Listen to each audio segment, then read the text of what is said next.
తెలంగాణ రాష్ట్రంలో BRS party అధికారం ఉన్నటువంటి 2014 నుంచి 2023 వరకు 10 సంవత్సరాల పాలనలో పూర్తిగా ప్రజాస్వామ్య వ్యవస్థను భ్రష్టు పట్టించి రాజకీయ ప్రత్యర్థుల మీద అనేక రకాల అధికార దుర్వినియోగం చేసి కక్ష సాధింపు చర్యలకు పాల్పడిన విషయం మనకందరికీ తెలుసు.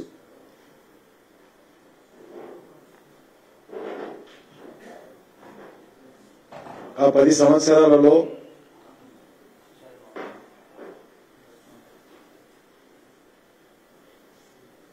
పెద్ద ఎత్తున ఎన్నికైనటువంటి ప్రజాప్రతినిధులను కనీస నైతిక విలువలు లేకుండా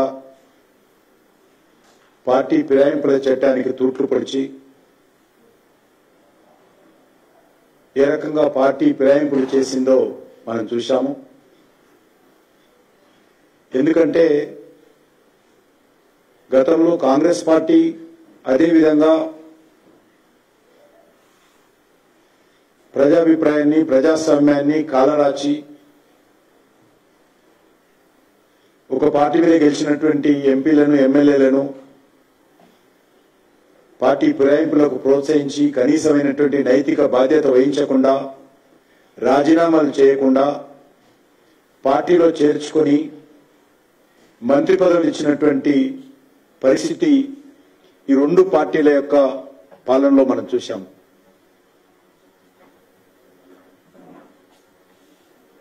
కనీసం సిగ్గు అనిపించలేదు వాళ్లకు. ఈ పార్టీ మీద గెలిచి పార్టీ ఫిరాయింపు చేసి ఇంకో పార్టీ ప్రభుత్వంలో ఏ రకంగా మంత్రి పదవులు వెలగబెట్టారో మన తెలంగాణ రాష్ట్రంలో స్పష్టంగా మనం చూశాం. ఈరోజు కాంగ్రెస్ పార్టీ ప్రభుత్వము తమ దుర్మార్గపు అలవాట్లను అదే విధంగా కొనసాగిస్తూ ఈరోజు అదే విధమైనటువంటి పార్టీ ఫిరాయింపులను ప్రోత్సహించే కార్యక్రమం ఒక ఎజెండాగా పెట్టుకున్నారు. ముఖ్యమంత్రి గారికి ఎజెండా లేదు, ఒకటే ఎజెండా పార్టీ ఫిరాయింపులను ప్రోత్సహించే ఎజెండా చేస్తాం.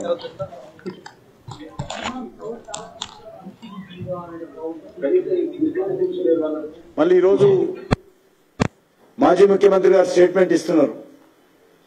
కొంతమంది కుక్కలు నక్కలు పార్టీ ఫిరాయిస్తున్నారు.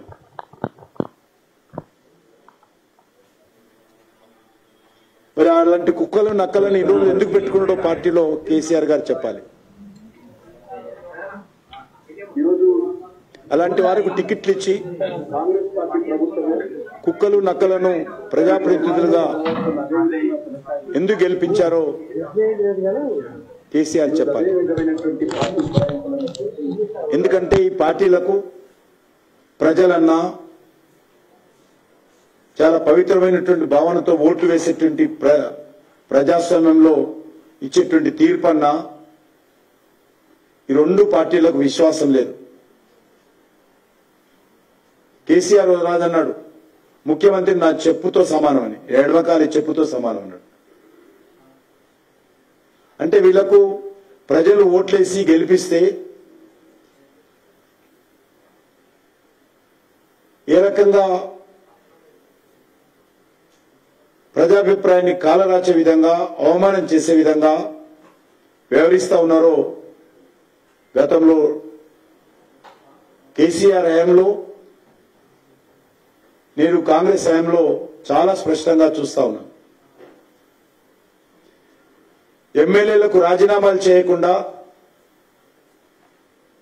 ఒక్కొక్కరు ఏ ప్రాతిపదికన కాంగ్రెస్ కండవాలు కప్పుకుంటున్నారో తెలంగాణ సమాజం అంతా కూడా గుర్తించాల్సిన అవసరం ఉంది. నిజంగా మీకు కేసీఆర్ పాలన వ్యతిరేకత ఉంటే, కేసీఆర్ పార్టీ పట్ల వ్యతిరేకత ఉంటే పార్టీ మారడము అది మీ ఇష్టం, మాకు సంబంధించిన అంశం కాదు.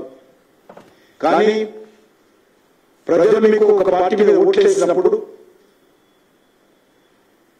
ఆ పార్టీకి రాజీనామా చేస్తున్నప్పుడు, ఆ పార్టీ ద్వారా, ఆ పార్టీ గుర్తు ద్వారా, ఆ పార్టీ పేరు మీద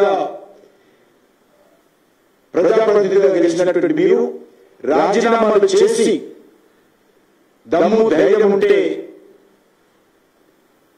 మీరు రాజీనామా చేసి పోవాలి తప్ప ఎన్నికైనటువంటి పదవులను ఆ రకంగానే పెట్టుకొని పార్టీ ఫిరాయించడం అనేటువంటిది ఏమాత్రం సమంజసం కాదు అని సందర్భంగా మనం చేస్తా ఉన్నాం.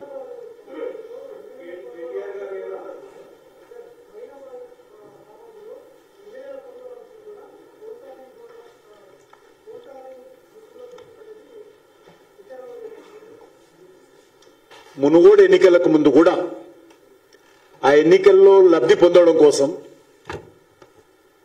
ఫామ్ హౌస్ ఫైల్ పేరు మీద నాటకాలన్నీ తెరలేపి వాళ్లే మాట్లాడి, మా పార్టీ నాయకులు ఎవరు లేరు, టీఆర్ఎస్ పార్టీ నాయకులే సూత్రధారులు, టీఆర్ఎస్ పార్టీ నాయకులే పాత్రధారులు, టీఆర్ఎస్ పార్టీ నాయకులే మాటల రచయితలు, టీఆర్ఎస్ పార్టీ నాయకులే డైరెక్ట్ చేశారు. ముఖ్యమంత్రి సూత్రధారుడు, టీఆర్ఎస్ పార్టీ ఎమ్మెల్యేలు పాత్రధారులు. ఆ యొక్క ఫామ్ హౌస్ ఫైల్ సినిమాకు మాటలు రాసింది కూడా ముఖ్యమంత్రి గారే, ఆనాటి ముఖ్యమంత్రి. ఆ యొక్క ఫామ్ హౌస్ ఫైల్ నాటకానికి డైరెక్షన్ కూడా, ప్రొడ్యూసర్ కూడా కేసీఆర్ గారే. వాళ్ళ నాయకత్వంలోనే డ్రామా నడిపి ఆ ఎమ్మెల్యేలందరూ కూడా మళ్ళీ ఇంట్లో బంధించి ఆయనంట హెలికాప్టర్లో మునుగోడు ఎలక్షన్స్ తీసుకెళ్లి మునుగోడు ఎలక్షన్స్ లబ్ధి పొందడం కోసం వాళ్ళతో ఉపన్యాసం చేయించి మళ్ళీ ఇంటికి తీసుకొచ్చాడు. ఒక ప్రెస్ కాన్ఫరెన్స్ పెట్టాడు.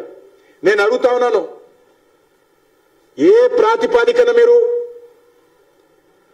ఆ ఫోన్ ట్యాపింగ్ చేసి ముఖ్యమంత్రి గారు ఆ యొక్క ఫోన్ ట్యాపింగ్ చేసినటువంటి మాటలను కూడా ప్రెస్ కాన్ఫరెన్స్ లో చెప్పాడు? ఇంతకంటే పోలీసులకు, ఇంతకంటే ఎలక్షన్ కమిషన్ కు ఇంకో ఆధారాలు అవసరం లేదు. స్వయంగా ఫోన్ ట్యాపింగ్ చేసినటువంటి మాటలను ఆయననే ప్రజల ముందు పెట్టాడు, దేశం ముందు పెట్టాడు. అంతేకాదు, అన్ని న్యాయస్థానాలకు సంబంధించి అన్ని రాష్ట్రాల న్యాయస్థానాల చీఫ్లకు కూడా పంపించాడు. అన్ని మీడియా హెడ్స్ కు పంపించాడు, అన్ని మీడియా సంస్థలకు పంపించాడు. ఇదొక్కటి సాక్ష్యం చాలు కేసీఆర్ మీద చర్య తీసుకోవడానికి. ఈ యొక్క సాక్ష్యం చాలు. ఆయన స్పష్టంగా పెట్టాడు, ఎవరు చెప్పలే. ఆకాశం బద్దలవుతుంది ఈరోజు, లేదా భూమి బద్దలవుతుంది అన్నాడు. అర్థం కాదు నాకు, ఏదో అనమాట అన్నాడు. భూమి బద్దలవుతుంది, ఆకాశం ఊడిపడుతుంది, చూడండిగా, మీరు ధైర్యంగా చూడండి, గుండెలు ధైర్యంగా పెట్టుకొని చూడండి, నేను చూపిస్తున్న సినిమా అని చెప్పి ఆ రోజు అక్రమ వీడియోలు చూపించడం జరిగింది. కాబట్టి ఇంతకంటే ఇంకోటి అవసరం లేదు. ఫోన్ ట్యాపింగ్లు చేసినటువంటి, బయట పెట్టినటువంటి వ్యవహారము ముఖ్యమంత్రి గారు స్వయంగా చేశారు. కాబట్టి ఇవన్నీ ఎవరు చేశారో అర్థం చేసుకోవచ్చు. ముఖ్యమంత్రి ఆదేశంతో జరిగింది అని చెప్పడానికి ఇంతకంటే ఇంకొక ఆధారం అవసరం లేదు. ఫామ్ హౌస్ ఫైల్ పేరు మీద ముఖ్యమంత్రి గారు ప్రెస్ కాన్ఫరెన్స్ పెట్టి, ప్రెస్ కాన్ఫరెన్స్ లో రిలీజ్ చేసినటువంటి వీడియో ట్యాపింగ్ సంబంధించినటువంటి మాటలు, ఆ వ్యవహారం అంతా కూడా ఆయన మీద కేసు పెట్టడానికి, ఆయన మీద చర్యలు తీసుకోవడానికి ఇంతకంటే ఇంకో ఆధారం అవసరం లేదు. కాబట్టి నేను దర్యాప్తు సంస్థలను, న్యాయస్థానాన్ని, ఎలక్షన్ కమిషన్ను, గవర్నర్ను అందరూ కూడా విజ్ఞప్తి చేస్తా ఉన్నాను, సుమోటుగా చర్యలు తీసుకోవాల్సిందిగా కోరుతా ఉన్నాను. నేను చెప్పాను కదా, ఇప్పుడు చెప్పాను, డెఫినెట్గా దాని మీద ఆలోచన చేయాలని చెప్పాను.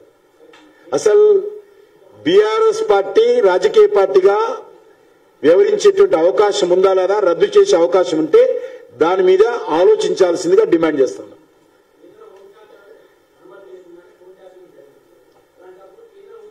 మీరు అర్థం చేసుకోరు. రాష్ట్ర కొన్ని నేను ఏమనుకోద్దు, మీరు ఒకటే ఇంతకుముందు కూడా చూశాను నేను, సిబిఐ ఎంక్వైరీ ఎందుకు చేయడం లేదు దర్యాప్తు మీద అంటే రాష్ట్ర ప్రభుత్వం అనుమతి ఇవ్వాలి కదా, చట్టం. ఈరోజు రాష్ట్రాల సంబంధించినటువంటి హోం సెక్రటరీల అనుమతితో దర్యాప్తు చేసుకునేటువంటి అవకాశం ఉంది చట్టంలో. కేంద్ర హోంశాఖ అనుమతి అవసరం లేదు.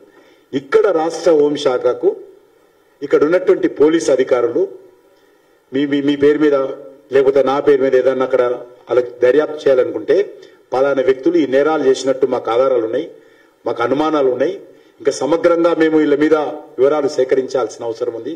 కాబట్టి వ్యక్తులకు సంబంధించినటువంటి ఫోన్లు మేము ట్యాపింగ్ చేస్తాము, ఇది ఫోన్ నెంబరు, ఇది ఫలానా కంపెనీ ఫోన్ నెంబరు, కాబట్టి ఈ ఫోన్ నెంబర్ ట్యాప్ చేస్తే అనుమతి ఇవ్వాలని హోం సెక్రటరీ దగ్గర ముందే అనుమతులు తీసుకుని దర్యాప్తు చేయాలి రాష్ట్ర ప్రభుత్వాలు, వాళ్ళ హోం సెక్రటరీ, పోలీసులు.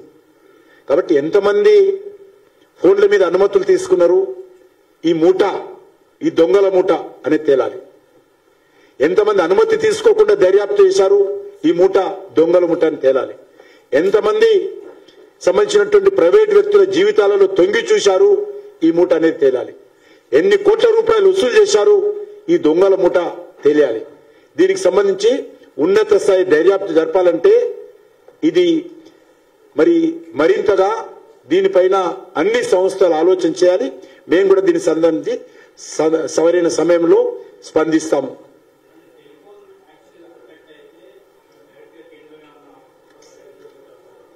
అది కూడా కేంద్ర ప్రభుత్వం కూడా ఆలోచించాలి.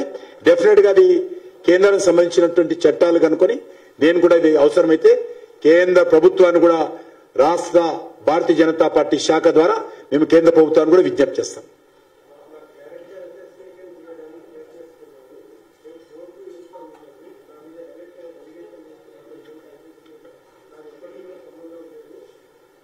మొన్న ఏమన్నాడు ఆయన, 1వ ఫోటో అయితే ఇంత గొగ్గోలు ఎందుకు అన్నాడు. ఆయన అన్నాడు కదా, యాక్సెప్ట్ చేశాడు కదా, ఏదో అయి ఉంటది, దానికి ఇంత గొడవ ఎందుకు అన్నాడు. నిన్నంటాడు నాకేం సంబంధం అంటాడు. మొన్న ఎందుకన్నావు మన్ను, మొన్ననే అనాలి కదా మాట, నాకు సంబంధం లేదని. 1వ జరిగితే అంటే అది నీకు తెలిసినట్టే కదా, నీకు తెలిసి జరిగినట్టే కదా. నువ్వు ఆ రోజు ఒక మంత్రిగా వ్యవహారం చేయలే, ఒక షాడో ముఖ్యమంత్రిగా వ్యవహారం చేశావు. అన్ని శాఖలకు సంబంధించి ఎదుగునయ్యా తగులుదమ్మా అని ఉరికొస్తుంది కదా, ప్రతి దాంట్లో మాట్లాడుతుంది కదా. నువ్వు పెద్ద హీరో వస్తే అన్ని విషయాల్లో మాట్లాడుతుంది, ఈరోజు తప్పించుకుంటావా? కాబట్టి కాంగ్రెస్ పార్టీ తప్పించే ప్రయత్నం చేసినా మేము వదిలే ప్రసక్తి లేదు ఈ విషయంలో.